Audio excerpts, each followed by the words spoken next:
Merde. Salut tout le monde, Actu Matos, casquette performante. Aujourd'hui, je vous présente deux paires de chaussures. Je suis assez content d'ailleurs de vous présenter cette Hero V9 et cette Catamount 4 parce que j'ai aimé ces chaussures, je les aime toujours et elles arrivent avec des évolutions notables. Je vais vous en parler. Je vais aussi parler d'une veste. C'est dans la description déjà, vous savez, hein, une gore, enfin une gore, peu importe, une veste qui n'est pas une veste imperméable, mais plutôt une veste coupe-vent. Et je vais en parler rapidement et vous dire pourquoi je pense que c'est souvent mieux qu'une fameuse Gore-Tex, par exemple. J'ai terminé avec, comme je fais d'habitude, depuis quelques temps, avec présentation de gel, une marque de gel, enfin vous connaissez sûrement Ta, qui est une marque française, je pense que c'était néo-zélandais, mais en fait non, c'est français. Un petit pot, ça fait longtemps. Hmm. Ouais, donc je commence avec laquelle je vous présente en premier, la Catamount. Catamount, quatrième édition. Alors, Catamount, la première version. Alors, Catamount, catastrophe, catapulte, cataclysme, toutes les marques, tous les modèles, toutes les chaussures de trail Bruce commencent par K, C-A. Cascadia, vous le savez, hein, je n'apprends rien. Caldera, Cascadia, Catamount. Ils ont même lancé une Catamount agile qui est là-bas, si vous la voyez sur la blanche là au fond. Je sais pas pourquoi ils ont l'appelé Catamount agile, parce que c'est plus une Catamount, ils auraient dû l'appeler justement une chaussure pour faire du KV ou pour vraiment très performant, donc c'est catabolique, catabolisme, catabolique ou catapulte, je sais pas, ils sont nuls en fait le marketing. J'ai un problème avec le marketing, je trouve pas les bons mots, ils ont des discours un peu foireux toujours sur les avancées produits qui ne sont pas. Ouais, vous savez, tout ça. Donc, Catamount, quatrième version. La première version, c'est une chaussure qui faisait un peu pas petite révolution, mais c'était la première chaussure de trail Brooke qui intégrait le V1 infusé de mémoire. Hein. Donc, une mousse très molle, un peu comme maintenant tout le monde fait, mais c'était la première et elle avait un profil, un ADN très perf, de courte distance pour les bons coureurs. Ça a toujours été le cas jusqu'à la. Ah, j'anticipe sur le test, mais c'était le cas jusqu'à la 3, qui est là. Alors c'est la 2, mais la 2 et la 3 étaient très proches, avec un fit assez près d'une chaussure, sensation légère, près du pied, pas trop, alors là c'est trompeur, hein, mais pas trop de stack quand même, et vraiment une très bonne chaussure. Et puis j'ai l'impression que ça évolue là. Elle prend du stack, pour le coup, ce fameux stack, l'épaisseur au niveau du talon. Je trouve qu'elle est un peu plus ferme au niveau de la mousse, plus de rigidité. Voilà, là, celle-là, elle bouge, bon, évidemment, mais ça va. La 4 est un peu plus rigide et j'ai l'impression, il y aura un test détaillé, mais j'ai l'impression que Brooks, et d'ailleurs depuis quelques temps, surtout l'apparition de la Caldera qui prend de l'importance dans la gamme, ben, la Catamount s'oriente vers une cible plus polyvalente, un peu moins véloce, c'est toujours plus véloce et plus léger que la Cascadia. 270 grammes, ça va, elle ne prend pas de poids hein, par rapport à la 3, la 2 et la 3, plus ou moins. Hein. Elle ne prend pas de poids, 6 mm de drop, le stack je ne l'ai pas mesuré, mais ouais, on est sur 33, 35. 170 euros, et elle reste à 70 euros, ça c'est bien, bravo Brooks, parce que les marques ont tendance à, à la séduction de l'inflation, mais c'est pas le cas pour cette Catamount. Je vais la tester, et puis je vous ferai une vidéo détaillée parce que c'est une évolution notable de la chaussure. Ce qui n'était pas le cas de la 3 par rapport à la 2. J'ai rien oublié, non, voilà, la Catamount 4, pour lequel il y aura un article aussi sur Journal du Trail, évidemment. Deuxième chaussure, alors là, il y a du changement. La Hero, vous connaissez la Hero, alors je vais vous montrer d'abord l'ancienne que j'ai ici. J'ai fait 150 bornes à peu près avec la V8.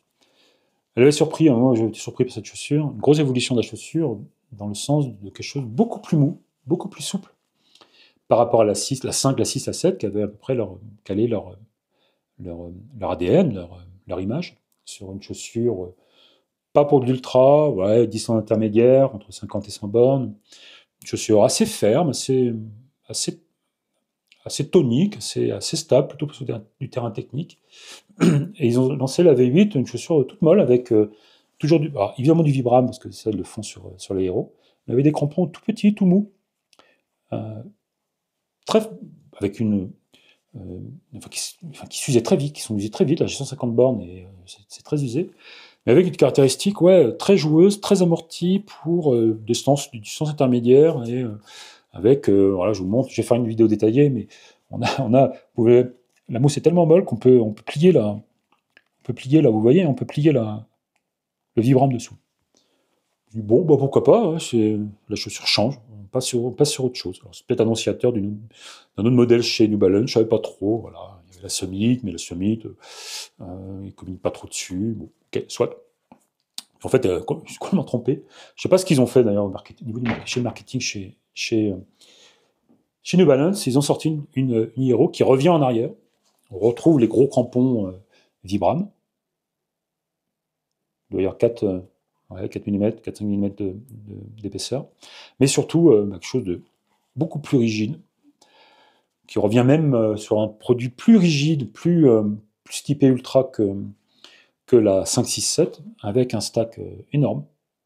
On est presque sur la même chose que la More Trail chez New Balance, vous connaissez peut-être. Il y a vraiment de quoi faire là.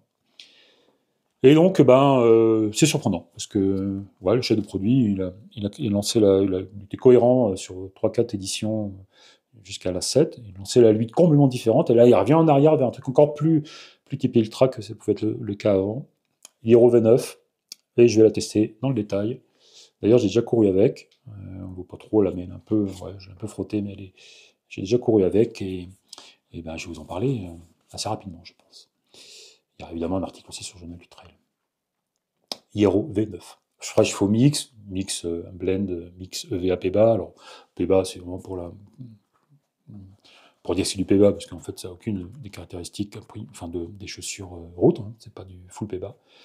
Mais c'est quand même assez mou, on va voir ce que ça va donner. Les infos techniques en plus. Ah oui, elle a pris du poids. Alors ça, c'est un problème, éventuellement pour certains. 250 grammes, quelque chose de léger sur la 8. 300 grammes, allez, bim, on revient en arrière. On a une chaussure qui maintenant s'apparente plus à ce que pourrait faire une Mafate Speed, par exemple.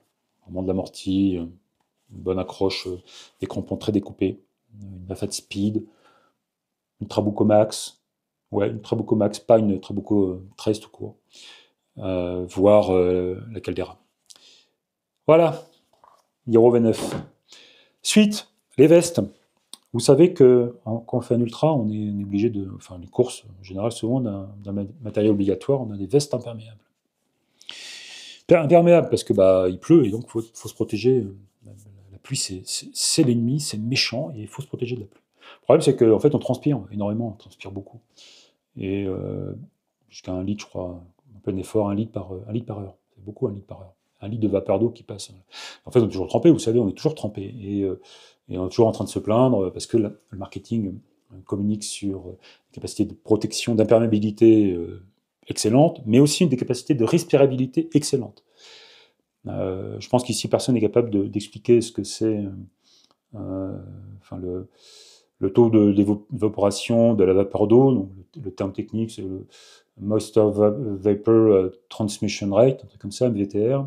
Ça se mesure en grammes sur une membrane comme ça, en grammes par mètre carré par heure. Et on a une bonne membrane respirante, bonne qualité, quand on est à 60 000, 80 000. Personne n'a aucune idée de ce que ça représente, de ce que le corps humain dégage par heure, et de ce que ça représente quand à l'extérieur c'est très sec, comme dans le désert, ou lorsqu'à l'extérieur il pleut. Voilà. Quand il pleut à l'extérieur, il n'y a aucune membrane qui respire, parce que l'eau qu'on dégage, elle n'a aucune raison de sortir. En fait. Elle n'a aucune raison de sortir, parce que dehors, il y a plus d'eau qu'à l'intérieur. Donc il pleut, c'est 100% d'humidité, et donc l'eau qu'on dégage nous en transpirant, elle reste là, et on est trempé. Donc ça, c'est la promesse marketing, elle est nulle sur les vestes impair respirantes. Lorsqu'on court et qu'il pleut, il faut une veste imperméable, et en fait, on est trempé, point final. Que la veste elle soit imperméable, ça n'a aucun impact parce qu'on est trempé. Voilà. Alors ça peut avoir un intérêt quand finalement il fait froid et qu'il pleut vraiment beaucoup, ça protège quand même le corps parce que ça évite de nous refroidir, c'est pas de l'eau froide qui nous tombe dessus. Mais de manière générale, moi je recommande, évidemment quand c'est obligatoire, il faut en prendre une, et quand on passe le Grand Col Ferret sous la pluie et qu'il y a vraiment besoin de se protéger, on prend une vraie veste Gore-Tex. Mais sinon c'est pas la peine de prendre ça, faut se contenter, moi je pense qu'il faut se contenter de windstopper, de veste coupe-vent. Parce que ça, pour le coup, c'est vraiment respirant. Hein. C'est comme un tissu, l'eau elle passe à travers. Quand il pleut pas, ça coupe le vent, c'est efficace et ça respire. Quand il pleut, on prend de l'eau, mais de toute façon, quand il pleut avec une Gore-Tex, on est aussi trempé que si c'était une veste coupe-vent. Donc, je suis un peu long et peut-être confus. Peut-être que je m'attarderai sur une prochaine vidéo sur cette problématique. Moi, de plus en plus, je cours avec. Alors là, je trouve que c'est une veste Gore Running, c'est la Concurve Windbreaker, la nouvelle. Ça coûte moins cher, ça coûte 120 euros. C'est pas beaucoup plus lourd ni plus léger, mais ça fait le job. Je mettrai la référence, c'est la Gorewear, j'ai noté d'ailleurs, la Gorewear Concurve Windbreaker. 120 euros, 170 grammes, c'est comparable en termes de poids à une Gore-Tex, donc ça coûte 2 ou 3 fois moins cher. Et la plupart du temps, surtout quand il pleut pas, c'est beaucoup plus efficace parce que ça respire vraiment. Là où une Gore-Tex ne respire pas quand on court. Voilà, je crois que j'ai fait un peu le tour. Non, les produits TA. Alors moi, je suis un client TA. J'achète ça. C'est ce que j'utilise en course, les gels TA. On a plusieurs là, plusieurs parfums et tout. C'est génial. J'aime bien TA pour plusieurs raisons. Un, parce que les goûts sont forts. Là, c'est framboise salée, cacahuète salée, citron, caramel salé. Ça contient beaucoup de glycine. Il y a 33 grammes là-dedans. C'est équilibré en termes de glucides. Il y a du maltose, du glucide et du saccharose, je crois. Donc ça permet de répartir la charge au niveau des transporteurs et puis de temporiser. Ça passe un peu de temps dans l'estomac. Ça va directement le glucose, ça va directement. Enfin, c'est géré par les intestins en direct. C'est dense en énergie, en carbs. 33 grammes dans un gel, c'est pas mal. J'ai pas de problème de digestion. Je peux en prendre 2 par heure sans trop de problème. Et c'est ce que j'utilise en course. Alors je vous le montre, parce que moi j'utilise ça, mais surtout parce que j'ai découvert qu'ils faisaient aussi des je fais la pub de TA, moi je suis client. Ils m'ont pas, je les ai achetés ceux-là. J'en fais la pub. Ils ont aussi des gommes TA. Alors c'est à peu près la même composition, plus ou moins. Alors il n'y a pas les infos, c'est pas très détaillé techniquement, mais là c'est de la fraise. Cassis, c'est un peu dans la même idée, c'est très, très, très parfumé. J'aime bien, ça change un petit peu. Alors, je ne savais pas qu'ils faisaient ça. Ça change un petit peu des gels, tu suces ça occupe un petit peu. Alors, pas en course, plutôt en ultra, c'est bien. En course, sur un maratrail, t'as un peu du mal à respirer, ou faut avaler ça, mais je préfère les gels. Mais ils sont parfumés, j'aime assez. Et puis, là, je suis moins fan, mais ils ont lancé aussi des bars TA. Alors, c'est un peu le même esprit, hein, c'est parfumé. Des goûts assez marqués, mais c'est pas très original en termes de goût. Au niveau des bars, je préfère ce que fait Baou ou Velo Forte, une marque anglaise là, dont j'ai parlé récemment, avec des goûts beaucoup plus originaux, pimentés, acides, avec du sucré salé, c'est original. Là, c'est Mangoji, c'est pas voilà. Alors j'en profite aussi du coup parce que quand je parle de produits comme ceux-là, j'en ai d'autres là-bas, mais des produits énergétiques, j'ai un petit partenariat avec lefilisé.fr, boutique spécialisée dans la nutrition, mais aussi ils font aussi des plats lyophilisés pour le désert, ils font plein de choses comme ça. Ils ont une rubrique gel et nutrition sportive. J'ai 10%, enfin vous avez 10% si moi je touche rien dessus, je crois. Si je dois avoir une petite commission, mais c'est une marginalisation, c'est pas pour ce que ça coûte la commission, mais il y a 10% sur les produits de ce type-là avec le code VincentG, VincentG tout en majuscule, attaché, Vincent Gaudin, enfin VincentG. 10% sur lefilisé.fr, n'hésitez pas, c'est cadeau. Moi, là, il se trouve que j'ai acheté les produits, donc voilà. Bon, c'est fini, je crois.